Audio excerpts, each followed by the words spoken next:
welcome back to Technical Tip Tuesday. This month's focus is catastrophe preparedness, and who better than to have John Reasoner, Senior Director of Catastrophe Services at Paul Davis Restoration.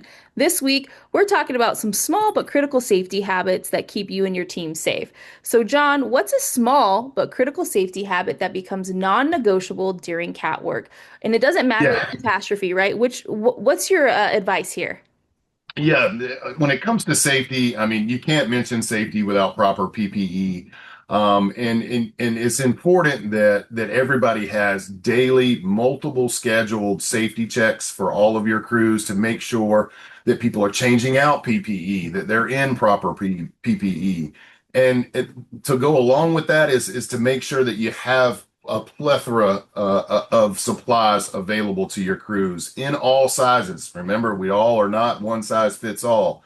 So make sure that you have safety checks in order and you have plenty of PPE in different sizes. The second thing I would say is make sure your crews are in proper footwear. I've seen too often people out on catastrophe events and they're just not properly in proper footwear. That can go a really long way.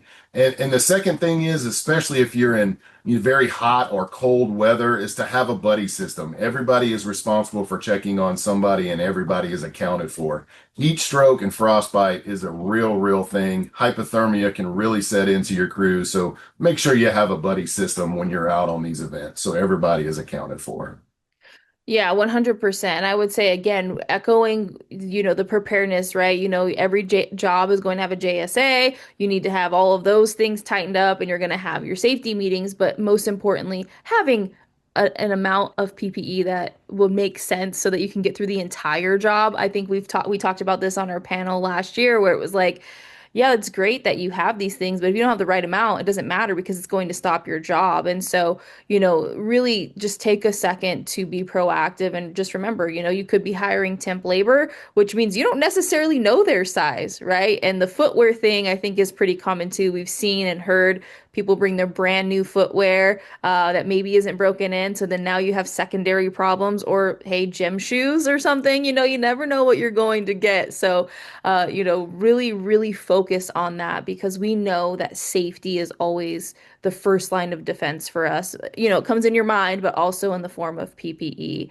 So just make sure you're really taking the time to set yourself up for success. Of course, John's no stranger to cat losses, and neither are many of you. And I think we've all seen where there's been a moment where, uh-oh, we don't have everything that we need. And so this is just your friendly reminder. We're in February, which means you have plenty of time to get your resources in order, unless you're out in the freezing cold. This is not as timely, but that concludes this week. Technical tip. We will see you next week for another fun tip. Take care.